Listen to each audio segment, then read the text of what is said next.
It takes courage to grow up and become who you really are. One of my favorite quotes by E. E. Cummings. Hello everybody, this is Kendra. Thank you for joining me in my YouTube channel, Dear Kendra, and today we're going to be talking about courage and bravery.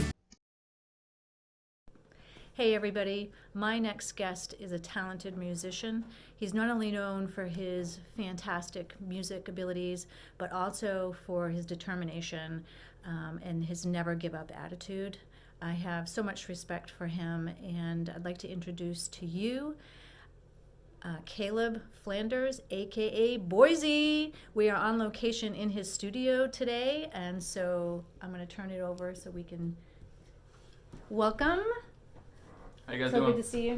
Give me a hug. Yes. So we're here in this studio today, so I'm going to show you a little bit of what we've got going on here. But we're going to just do a little bit of a talk. And I just kind of wanted to get some thoughts from you. Like, when did you start your music career? Or when did you start thinking about music or writing music? How did that get started? So growing up, I was really the only one to listen to hip hop in my house. My house was full of either rock and roll or country. And so I kind of felt out of place listening to hip hop, but it was my thing, inspired at first by Nelly. And I just had the urge to constantly write, keep up with writing. And it turned into, writing a paragraph to writing almost a whole song to having 10 songs unrecorded. And throughout growing up, I was really kind of shy about it at first. I reached my early 20s, just simply wanted to record them. And, talking to you off camera, I was saying that I got a reaction when I spit a freestyle at a party, and that really was the first thing that really wanted to push me, kept me going. That's yeah, and I can totally relate to that. And so, what were some of the things that you were writing about? Like, how did you pick your subject, or was it just things that were in your head or in your heart at first? Yeah, at first it was wordplay. It was just literally putting words together in in a way that flowed. I just liked the flow. I liked metaphors. Mm-hmm. And doing that for a while, I was, eventually after recording for a while, putting out music consistently. And I think the thing is too is when people, a lot of times when people think of something that they want to do, right. they think, oh, I don't know how to do this, but really what it starts with is just the first step. You have to start somewhere. You just start somewhere and you build on that. And so I think that's exactly what happened with you. And it turns into you wanting other people to know about you. The more you progress, the more you want to let people in and be an open book. And so for me, what I write about nowadays is literally about me. All my truths come out on the mic. Yeah, that's awesome. That's great. What ended up happening next? Like, because I have gone to see one of your shows, so it went from you writing your own music, and I know you have a few CDs out as well. So go ahead and tell me what the next steps were for you in terms of how you got to where you're at now. Really, it goes from recording all these songs to wanting to get that exposure, to have to want to have people listen to you. And so I formed relationships with people who were doing music, who I looked up to from afar, who was around my area, and linked up with those people and, put shows together. And, I used to have shows that had 5 people out at the show. I used to have 10 people at the show and other shows, and it just slowly progresses to the point where just a couple months ago I was in front of 500 people and then 1,000 people after that. So it really, you put in the work and it picks up. Yeah, and you've been through a few different transitions with people that you've worked with, and so it's also about relationships, but it's really your vibe is your tribe, or your tribe is your vibe. Definitely. So making connections with people and meeting other people, and that's how you get to the next level. Yeah, you want to surround yourself with people who really have the same ambitions as you, and who see your ideas and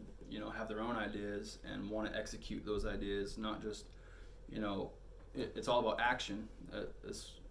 You take the action that you want, and you put yourself out there and knock down the wall of fear, and you can do some really amazing things. I think the thing that we didn't mention yet is the type of music that you write. And so Caleb, or Boise, is a rap musician. So he writes and sings rap music. So there was a lot of things that he had to come up against with that, because he is obviously a white man living in predominantly black music scene, and also he lives in a small town in Maine, so not your typical rap musician. So tell me a little bit about that, and how you dealt with people, or how you deal with people that that there's always somebody that doesn't like what somebody's doing, but do you get people that say anything about that, or? I get people who say, "Oh, you're from so and so. It's probably not that good," and then they'll see me at a show, and it completely switches their opinion about it. And I think as long as you stay true to who you are, it doesn't matter.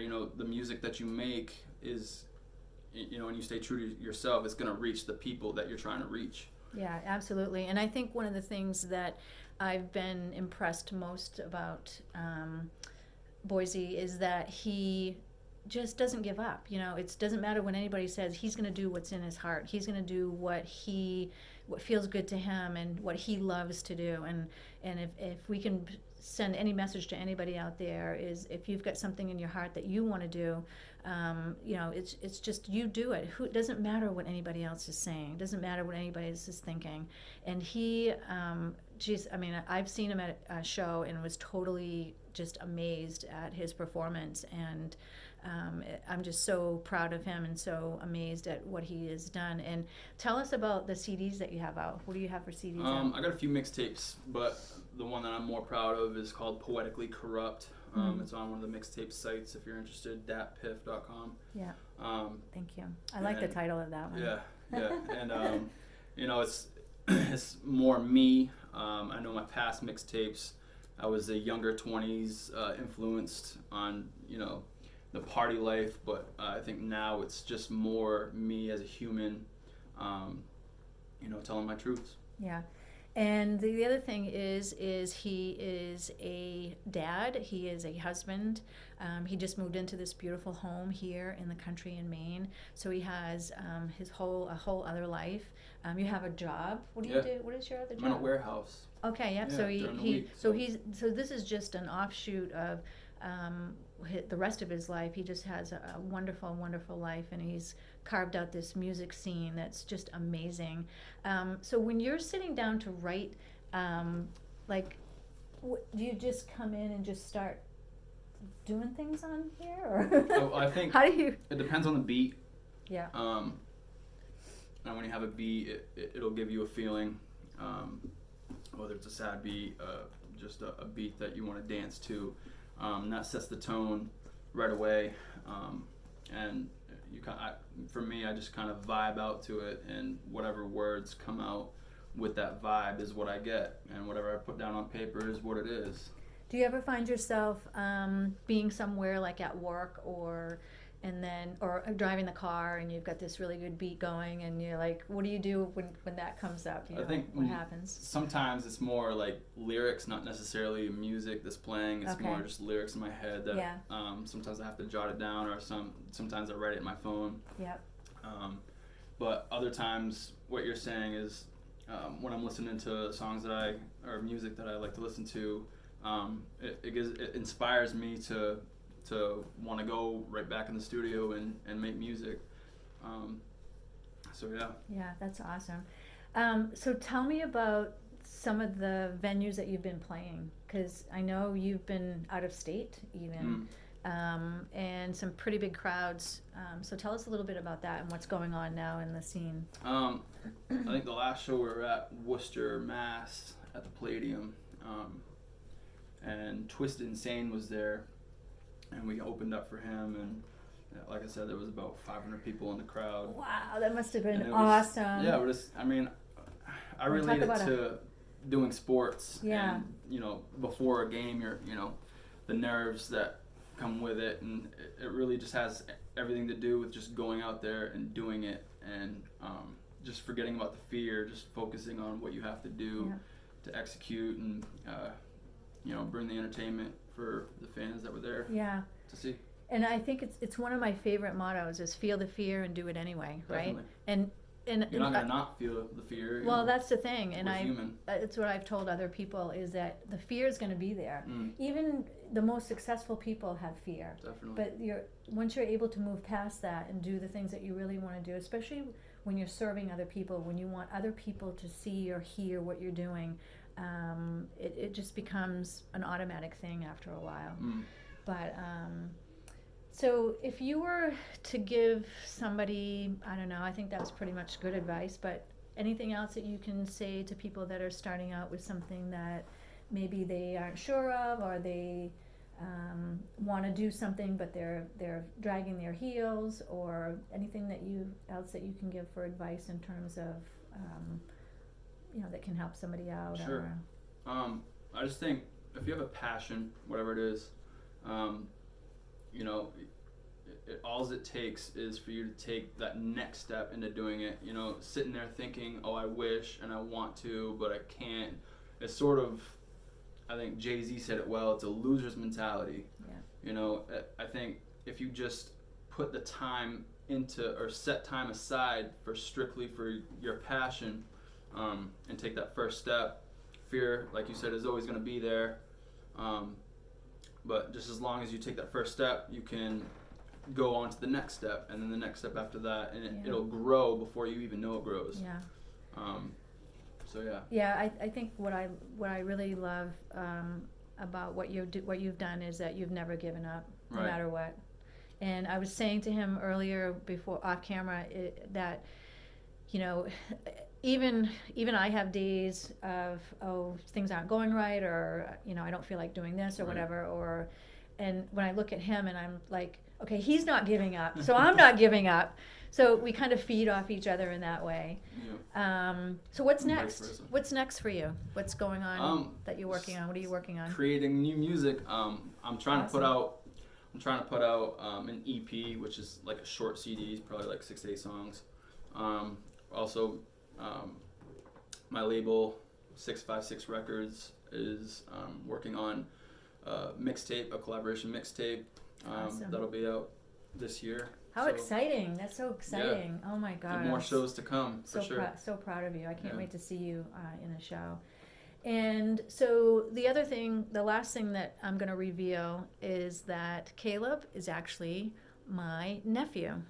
So he's a relative of mine. And I've seen him grow up. I've known him ever since he was a baby, and now he's this wonderful adult and a wonderful music artist, and I can't be more proud of him. And I was super excited to be able to do this interview with him today, and I'm so glad that you guys were here with us too. I'll pop some information down below so that you can check his Instagram. He also has a YouTube channel, Instagram page, so you can check that out, and any of his CDs and some upcoming shows that he may be having. If this video was of use to you or your friends or anybody that you know, please forward it on. Don't forget to like, and don't forget to hit the subscribe button and subscribe to my channel. You won't want to miss some of the other interviews that I have coming up. I love you guys. Have a great day. Take care. Thank you, guys. Awesome.